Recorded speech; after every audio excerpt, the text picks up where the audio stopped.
नमस्कार, मी पूजा. आरोग्यम धनसंपदामध्ये आपलं स्वागत. आज आपण कंबरदुखी विना operation doctor Viraj Bhandari spine technique या विषयावर माहिती घेणार आहोत आणि मार्गदर्शन करणार आहेत डॉक्टर विराज भंडारी सर. सगळ्यात आधी आपण त्यांचं कार्यक्रमामध्ये स्वागत करूया. सर, सगळ्यात आधी स्वागत. नमस्कार. विषयाला सुरुवात करण्याआधी मी डॉक्टरांची तुम्हाला थोडक्यात ओळख करून देते.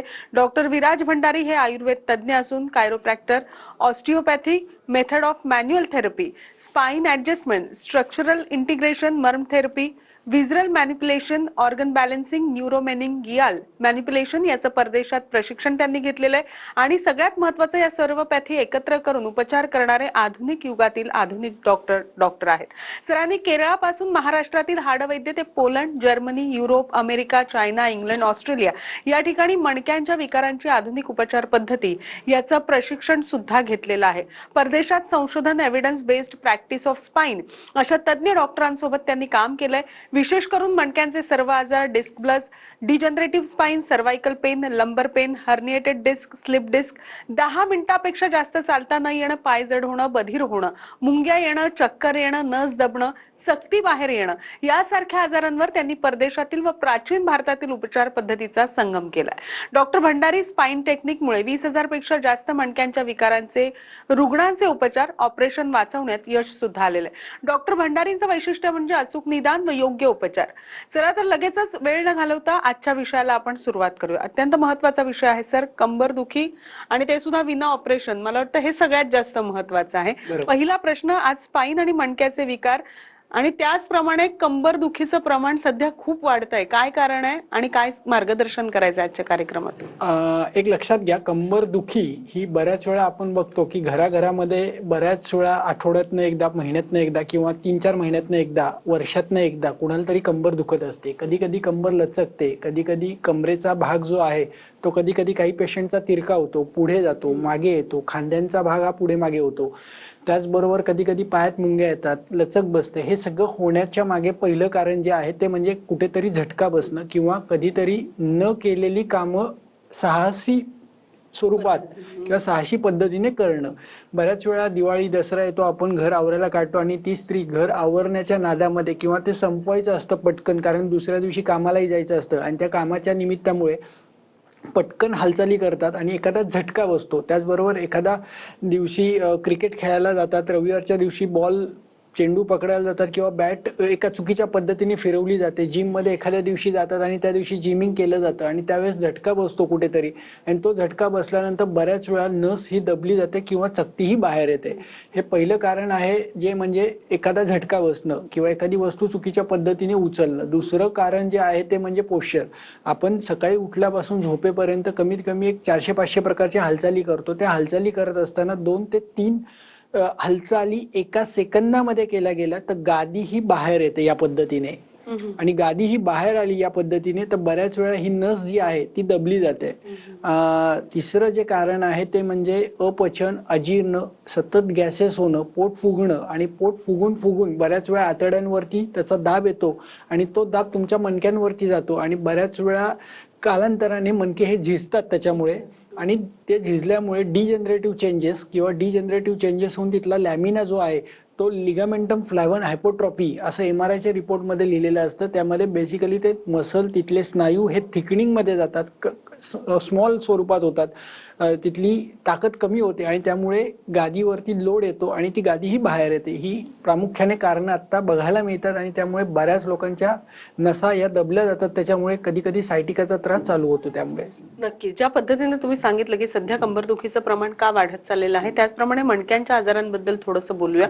मणक्यांचे जे आजार आहेत, स्लिप डिस्क असतील किंवा स्पॉन्डिलायसिस असतील, तर यामागचं नेमकं कारण काय आहे आणि परदेशातील निदान पद्धती नेमकी काय आहे याबद्दल मला वाटतं थोडक्यात तुम्ही जर प्रेक्षकांना मार्गदर्शन केलं तर फार बरं होईल. भारतामध्ये पहिलं सगळ्यात केरळमध्ये आणि त्याचबरोबर भारतातल्या ज्या विविध आयुर्वेदिक पिढ्या आहेत आणि वेगवेगळे वैद्य परंपरा आहेत त्याच्यामध्ये स्पाइनला बघण्याची वेगवेगळे प्रकार आहेत. काही लोक धातू, रस, रक्त, मांस, मेद, अस्थि, मज्जा, शुक्र शरीरामध्ये कसा आहे आणि त्यानुसार स्पाइनची तपासणी केली जाते. दुसरा प्रकार जो आहे तो म्हणजे नाडी परीक्षा बघून नाडीमध्ये कुठले दोष वाढलेत, कोणत्या दोषाचं आत्ता वृद्धी झालेली आहे, कोणत्या दोषांचा क्षय झालेला आहे आणि आत्ता ऋतू कुठला चालू आहे आणि त्या दोषांचा आणि ऋतूचा काय संबंध आहे.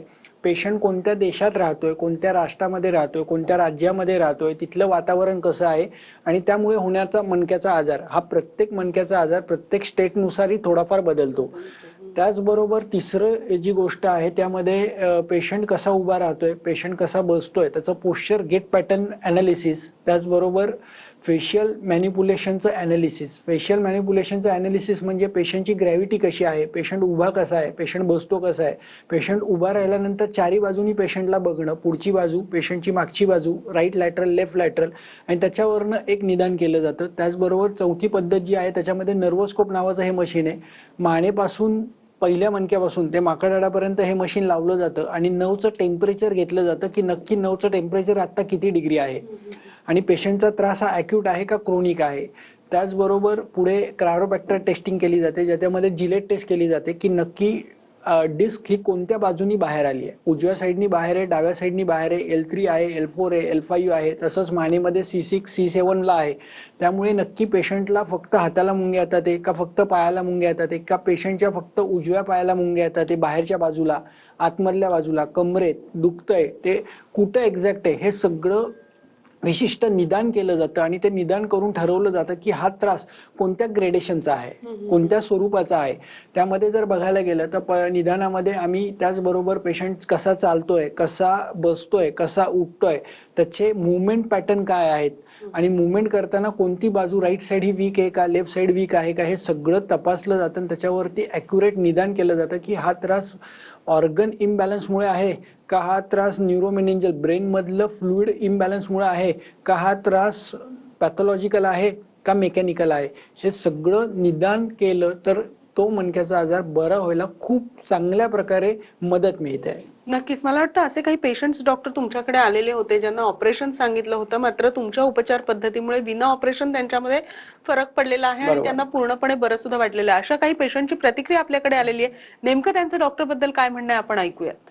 नमस्कार, मी प्रीती मुथियान, राहणार अहमदनगरचे आहे. मला सर्व्हायकल आणि स्पॉन्डिलायटिस या दोन्ही गोष्टींचा आणि लंबर ह्या सगळ्या गोष्टींचा भयंकर त्रास होत होता.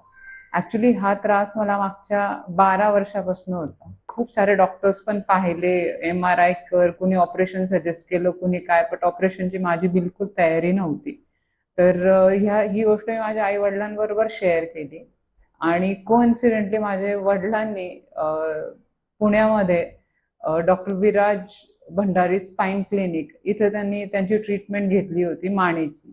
त्यांना पहिल्याच सेटिंगमध्ये इतका फरक पडला की मी सांगू शकत नाही आणि ते माझ्या मागे लागले की तू चल एकदा. फर्स्ट सेटिंग झाली, त्या दिवशी खूप भयानक दुखलं. टेंटेटिव्हली हे दुखणं 4th सेटिंग पर्यंत चालू होतं. तर एक वेळा असं पण वाटलं होतं की आता बास दुखतंय तर काय करायचं काय नाही, बट तरी पण म्हटलं नाही, आपण लाईन ऑफ ट्रीटमेंट चालू केली आहे, 7 सेटिंगची सांगितली तर ती आपण घेऊया. त्यांच्या ज्या वेगवेगळ्या थेरपीज आहेत, फेशियल थेरपी म्हणा किंवा बाकीच्या ते स्पाइन अलाइनमेंट, ते इतकं छान वाटतं ते दरवेळेस घरी गेल्यावर की मी नॉर्मल रुटीननी कामं करायला सुरू केलं. आणि आज 7 सेटिंगला मला हे अगदी हसत सांगावंसं वाटतं की मी जो त्रास तेव्हा सहन केला होता तो एकदम गायब झालेला आहे. It's just like a magic. तर मी हे सगळ्यांना सजेस्ट करेल की तुम्ही कुठलंही ऑपरेशन असो किंवा कुठलीही स्पाइन ट्रीटमेंट घ्यायची, कुठे जायच्या आधी सरांच्या क्लिनिकला एकदा नक्की व्हिजिट करून जा. थँक्यू. तर ज्या पद्धतीनं डॉक्टर आपण पाहिलं आता की कसं त्या पेशंटनी आपल्याला सांगितलं, कशा पद्धतीनं तुमच्याकडे आल्यानंतर त्यांच्यामध्ये फरक पडलेला आपल्याला दिसून आलाय. पुढे मला असं विचारायचं आहे की डॉक्टर विराज भंडारी स्पाइन टेक्निकमुळे ऑपरेशन कशा प्रकारे वाचतं किंवा ऑपरेशन पद्धती कशामुळे आपल्याला टाळता येते, या बाबतीत काय सांगू शकता तुम्ही? एक लक्षात घ्या, ज्यांचं रिट्रोलिस्थेसिस झालंय, रिट्रोलिस्थेसिस म्हणजे डिस्क ही मागे आलेली आहे आणि ती डिस्क उजव्या बाजूने किंवा डाव्या बाजूने दाब देते नसांवरती आणि नसा दबल्या गेल्या, स्पायनल कॉर्ड ही दबली गेलेली आहे आणि त्याच्यामुळे पेशंटला पाय जड होतोय, पाय दुखतोय, कंबर दुखतीये, पायात मुंग्या येतात आहे. अशा प्रकारचं वेगवेगळे ग्रेडेशन्स, 5 ग्रेडेशनमध्ये आम्ही याला बघतो. पहिलं ग्रेडेशन आहे की जिथे पेशंटला सकाळी उठल्यानंतर रोज सकाळी उठल्या उठल्या कंबर अवघडते. सेकंड ग्रेडेशनमध्ये पेशंटला मुंग्या यायला चालू होतात. थर्ड ग्रेडमध्ये पेशंटचा पाय बधीर होतो. चौथ्या ग्रेडमध्ये पेशंटचा फूट ड्रॉप होतो. 5व्या स्टेजमध्ये पेशंटच्या पायातली ताकद कमी होऊन लघवीचा कंट्रोल जातो आणि मोशनचा कंट्रोल जातो.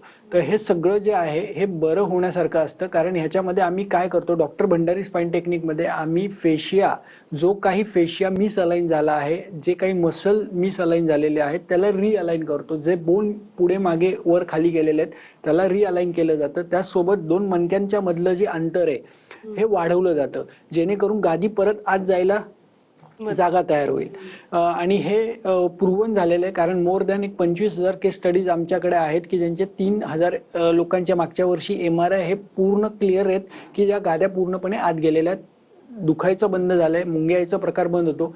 एक लक्षात घ्या, डॉक्टर भंडारी स्पाइन टेक्निकमध्ये 10 लेवल्सच्या ट्रीटमेंट्स आहेत. त्यामध्ये स्पेशली पहिली लाईन जी आहे त्यामध्ये ब्रेथचे मसल आपण बॅलन्स करतो.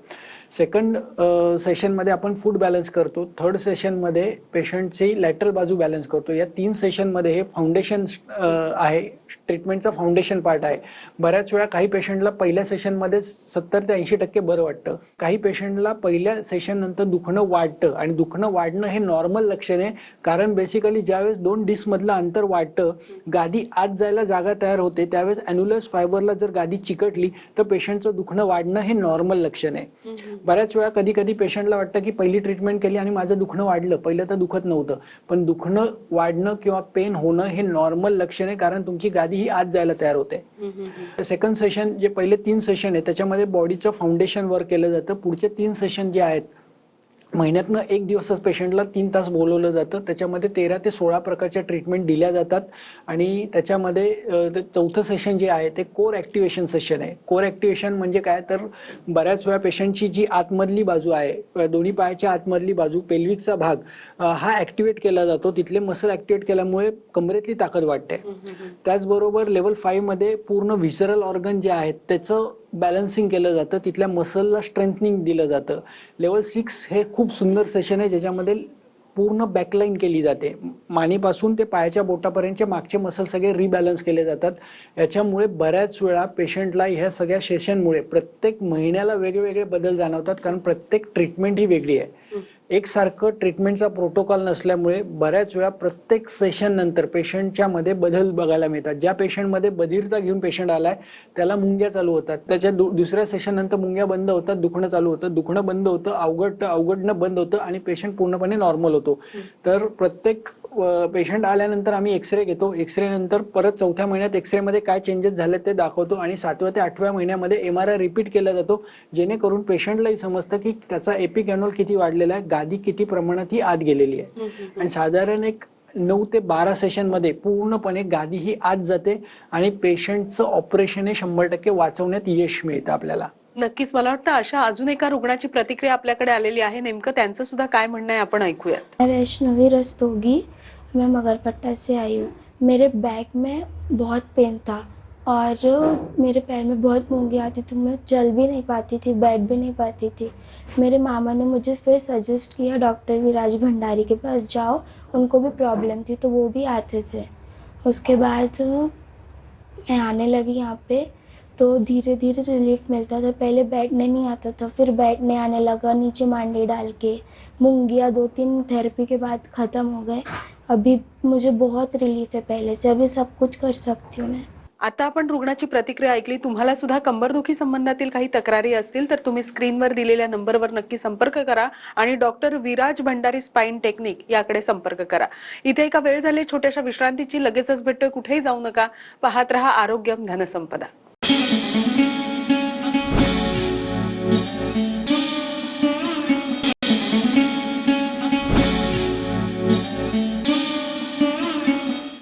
आरोग्यम धनसंपदामध्ये आपल्या सगळ्यांचं स्वागत. आजचा आपला विषय आहे कंबरदुखी विना ऑपरेशन, आणि आपल्याला मार्गदर्शन करतायत डॉक्टर विराज भंडारी. लगेचच आपल्या चर्चेला सुरुवात करूया. डॉक्टर, ब्रेकवर जाण्यापूर्वी ज्या पद्धतीनं रुग्णांनी सुद्धा आपल्याला प्रतिक्रिया दिली की कशा पद्धतीनं ते तुमच्याकडे आले होते आणि तुमच्याकडे आल्यानंतर त्यांना किती मोठा फरक त्यांच्यामध्ये दिसून आलेला आहे, पुढे मला असं विचारायचं आहे की कशा पद्धतीनं नेमकी उपचार पद्धती केली जाते की जेणेकरून ऑपरेशन सांगितलेलं असतं आणि ते टाळलं जातं ऑपरेशन. ही मला वाटतं खूप मोठी उपचार पद्धती आहे. तर काय सांगू शकता, काय आहे ही उपचार पद्धती? भारताच्या बाहेर जिथे जिथे स्पाइन आणि मनकाविकार विना ऑपरेशन विना इंजेक्शन असे जिथे जिथे कोर्सेस घेतले जातात, अशा जवळजवळ एक 22 ते 26 प्रकारचे कोर्सेस इंडियाच्या बाहेर माझे झाले आणि त्याच्यामुळे हे खरं यश त्याच्यामुळे आहे. याच्यामध्ये बेसिकली आम्ही काय करतो, पहिला कुठलाही रुग्ण आला तर त्याच्या डोक्यावरती हात ठेवतो आणि चेक करतो की हा आजार त्याला कशामुळे झालाय. बऱ्याच वेळा काही रुग्णांचा आजार हा न्यूरोमेनिंजियल म्हणजे right frontal coronal suture, sagittal suture, dura mater, त्याच्यामुळे तिथं मिसअलाइन झालेलं असतं आणि त्या मिसअलाइनमुळे स्पायनल कॉर्डवरती दबाव येत असतो. काही रुग्णांमध्ये व्हिसरल ऑर्गन जे आहेत जसं right kidney, left kidney, liver, spleen, pancreas, duodenum, याच्यामध्ये कुठेतरी तिथले लिगामेंट हे टाईट झालेले असतात आणि त्याच्यामुळे बऱ्याच वेळा पाठीच्या कण्यावरती प्रेशर येत राहतं. बऱ्याच वेळा बरेच रुग्ण पेन किलर खातात, कधी कधी स्टिरॉइड ड्रग घेतात. वायसोलिन सारखा 30-30 mg चा डोस पेशंट माझ्याकडे आले आणि तो चालू होता. त्यांना मी सांगितलं की ह्याची गरज नाहीये, हे बंद करा तुम्ही. ते कित्येक वर्षभर वायसोलिन खाल्ल्यामुळे त्यांच्या किडनीवरती त्याचा परिणाम झाला होता. मग आम्ही ती गोळी बंद करायला लावली, त्यांचे स्टिरॉइडचे ड्रग बंद करायला लावले, इंजेक्शन्स बंद करायला लावले आणि जेव्हा आम्ही त्यांचं मेन फॉल्ट मला सापडला डिओडिनम, तर डिओडिनम मी त्यांचं जेव्हा अलाइन केलं आणि त्याचबरोबर क्रायोप्रॅक्टरचं आम्ही सेशन त्यांना दिलं. क्रायोप्रॅक्टर म्हणजे काय, त्यांच्या केस स्टडीमध्ये बघायला गेलं तर त्यांचं वय होतं 45 आणि त्यांची गादी ही बाहेर आली होती. डावा पाय दुखत होता, जड होता, बधीर होता, थोडं 10 पावलं चाललं की त्यांना बसावं लागायचं, झरझर मुंग्या चालू व्हायच्या आणि त्याच्यामुळे मग अशा केस स्टडीमध्ये आम्ही पहिलं त्यांना डिओडिनमचं मॅनिप्युलेशन दिल्यानंतर क्रायोप्रॅक्टर सेशन, डावा मणका तो त्यांचा मागे आलेला होता, तो मणका आम्ही नेरोस्कोप या नावाच्या मशीनने आम्ही चेक केला आणि तो मणका परत रिअलाइन त्याच्या जागेवरती क्रायोप्रॅक्टर सेशननी बसवला. त्याचबरोबर पुढे त्यांना मर्मचिकित्सा दिली, फेशियल मॅनिप्युलेशनचं ब्रेथ सेशन दिलं आणि ते दिल्यामुळे त्यांचं स्ट्रक्चर जे आहे ते बॅलन्स झालं आणि बॅलन्स झाल्यामुळे त्यांचे जे मणके ते सगळे बॅलन्स झाले, मसल बॅलन्स झाले, चालण्याला त्यांना एक प्रकारची उत्साह आला आणि एक कॉन्फिडन्स आला की मी इझी प्रकारे चालू शकतोय. त्याच्यामुळे त्यांना ते सगळे मसलवरचा ताण कमी झाल्यामुळे पेन कमी झालं आणि ते चालल्यानंतर एक 100-200 पावलं चालले आणि त्यांचे नातेवाईक म्हणले अरे हा नाही, हा तात्पुरता फरक असेल का. तर त्यांनी आमच्या हडपसरला माझं क्लिनिक सिटी सेंटर वैभव थिएटरच्या समोर आहे, ते मगरपट्टा चौकापर्यंत जाऊन 1 किलोमीटर 1.5 किलोमीटर चालून परत वरती आले आणि म्हणले सर मी खरंच बरं झालेलं आहे. म्हणजे ही जी ट्रीटमेंट आहे याच्यामध्ये मेनली आम्ही सिम्पटमकडे बघत नाहीये, रूट कॉजकडे बघतोय की नक्की त्रास पेशंटला कशामुळे होतोय. जर पेशंटचा फेशिया मिसअलाइन असेल तर we work on the facial manipulation. जर पेशंटचं पेन कशा प्रकारचे, बऱ्याच पेशंटचं पेन हे सिलेंड्रिकल असतं, बऱ्याच पेशंटचं पेन हे अनफोल्ड असतं, काही पेशंटचं पेन हे रिफोल्ड असतं, काही पेशंटचं हे पिंचिंग भोसकल्याप्रमाणे वेदना, काही पेशंटच्या वेदना ह्या दाबल्यानंतर बऱ्या वाटतात, काही पेशंटला दाबलं तर दुखायला लागतं जास्त. तर हे सगळं चेक केलं जातं की तो पेनचा प्रकार कोणता आहे आणि त्यांना पेन कशा प्रकारचं होत आहे, ते पेन काय केल्यानंतर बरं होतं, काय केल्यानंतर कमी होतं, याचं सगळं एक प्रॉपर निदान केलं जातं. त्याचबरोबर हा त्रास मेकॅनिक आहे, पॅथॉलॉजिकल आहे का, हा त्रास सायकोसोमॅटिक आहे, तर हे सगळं चेक करून ठरवलं जातं आणि तशा प्रकारे ज्या गरजेच्या कस्टमाइज ट्रीटमेंट आहे त्या दिल्या जातात. त्याचबरोबर आपल्याकडे रोबोटिक डिकॉम्प्रेशन नावाचं एक मशीन आहे, त्याच्यामध्ये पेशंटला पोटावरती झोपवलं जातं, 2 मणक्यातलं अंतर वाढून ते पॅथॉलॉजिकल चेंजेस जे डिस्कवरती झालेत. आज बऱ्याच लोकांना वाटतं की डिस्क आत कशी जाणार, तर ते त्याचं जे मेन गणित आहे ते आहे 2 डिस्क मधलं अंतर तिथे वाढवलं जातं. डिस्ट्रॅक्शन आणि फ्लेक्शन नावाची ट्रीटमेंट तिथे दिली जाते त्यांनी, जेणेकरून तिथल्या, त्याचबरोबर त्याच्यासोबत योगा सेशन दिले जातात. योगा सेशनमुळे पेशंटची स्ट्रेंथ वाढते, सकारात्मक ऊर्जा वाटते आणि त्याच्यामुळे हे सगळं जर कॉम्बिनेशन वापरलं, muscle balance, bone balance, fascia balance, neurological जो चेंजेस झाला, व्हिसरल ऑर्गन बॅलन्स, ह्याच्यामुळे रिझल्ट हे 100x एनहान्स होतात आणि त्याच्यामुळे ज्या लोकांना ऑपरेशन सांगितलं ते ऑपरेशन हे नक्कीच वाचतं. नक्कीच. ज्या पद्धतीनं आता तुम्ही सांगितलं की रूट कॉजवरच तुम्ही हात ठेवता आणि त्यामुळे हे सगळे जे ऑपरेशन्स आहेत ते टाळले जातात. तर सगळ्यात महत्वाचा प्रश्न असा आहे की हे सगळं झालं, ऑपरेशन टळलं, कंबरदुखी जर का असेल आणि त्याच्याशी रिलेटेड जर का आजार असतील तर आहार आणि व्यायाम हे सुद्धा तितकेच महत्वाचे. ते नेमके कसे असावेत आणि काय करावेत, करावे की नाही करावे? एक लक्षात घ्या, आहार हा पहिलं औषध आहे. आहार हे आपलं पहिलं औषध आहे, कारण एकदा जेवतो तो योगी, 2 वेळा जेवतो तो भोगी आणि 3 वेळा म्हणजे 3 बैठकीत जो जेवतो तो रोगी. तर आहार हा नेहमी षडरसात्मक, गोड पदार्थ जेवणाच्या सुरुवातीला खावा, आंबट खारट पदार्थ जेवणाच्या मध्ये खावे, तिखट तुरट कडू पदार्थ हे जेवणाच्या शेवटी खायचे. ताक रोज अर्धा ग्लास दुपारी घ्या. जेवण करत असताना कमीत कमी 28 ते 32 वेळा एक घास चावून चावून चावून तो तुम्हाला खायचं आहे आणि चावत असताना तुमचं लक्ष हे अन्नाकडे पाहिजे, ना मोबाईलकडे. आज काय झालंय, बऱ्याच लोकांचं लक्ष इंस्टाची रील बघत बघत जेवण करतात, त्यामुळे अजीर्ण होतं, गॅसेस होतात आणि त्यामुळे पुढे जाऊन पाईल्सचा त्रास होतो किंवा फिशरचा त्रास होतो आणि त्यातनं कंबरदुखीला त्रास चालू होतो. त्याचबरोबर एका बैठकीमध्ये जेवायचंय, तुम्ही एकदा बैठक घालून एका मांडी घालून तुम्ही बसला जेवायला की ते ताट संपूसपर्यंत तुम्हाला उठायचं नाहीये. बऱ्याच वेळा काही लोक काय करतात, सकाळी 9 वाजता न्याहारी घेतात, ब्रेकफास्ट करतात, मग 10:30 वाजता एखादा लाडू खातात, 11 वाजता चिवडा खातात, 2 वाजता जेवण करतात. असं न करता एका बैठकीत सकाळचं जेवण 9:30-10ला करा, संध्याकाळचं जेवण 5:30, 6, 6:30 पर्यंत करा, तर तुम्हाला आजार हा नक्कीच होणार नाहीये. त्याचबरोबर व्यायाम जो आहे, सूर्यनमस्कार सारखा जो व्यायामाचा प्रकार आहे, 12 आसन स्थिती त्याच्यामध्ये आहे. प्रत्येक आसन स्थितीमध्ये 30 सेकंद थांबायचं आहे. आणि त्याचबरोबर काही युट्यूबला doctor Viraj Bhandari Monday yoga program, ज्या लोकांचं बेसिक कंबर दुखते किंवा लचकते वारंवार, त्यांनी हे योगा यूट्यूबला जाऊन स्वतः करायचे. अत्यंत सावकाश करा, जोर न लावता तुम्हाला जे सोसल ते करायचं आहे. भिंतीचा वापर, खुर्चीचा वापर करून तो योगा प्रकार, Monday yoga program, Wednesday yoga program, Friday yoga program हा यूट्यूबला आम्ही दिलेला आहे. तुम्ही जर तो योगा प्रोग्राम नित्य नियमाने केला तर नक्कीच तुमची कंबरदुखी ही कमी होणार आहे. तुम्ही सांगितलं की तुमच्या युट्यूब चॅनलला अक्षरशः योगा प्रकार सुद्धा उपलब्ध आहे, त्याचा वापर सुद्धा रुग्णांनी करणं फार बरोबर. आवश्यक आहे. तुम्ही इथे आलात आणि तुमच्या doctor Viraj Bhandari spine technique मध्ये कंबरदुखीवर विना ऑपरेशन उपचार पद्धती कशी केली जाते याबद्दलचं खूप छान मार्गदर्शन केलं, त्याबद्दल आपले मनपूर्वक आभार. नमस्कार. धन्यवाद. तुम्हाला सुद्धा प्रेक्षक हो, जर का कंबरदुखी संदर्भातले काही आजार असतील किंवा काही त्रास असतील तर नक्कीच स्क्रीनवर दिलेल्या नंबरवर संपर्क करा आणि डॉक्टरांशी नेहमी संपर्कात राहा. आरोग्यम धनसंपदामध्ये आज आपण इथेच थांबतोय. तुम्ही मात्र कुठेही जाऊ नका. पाहत राहा TV9 मराठी.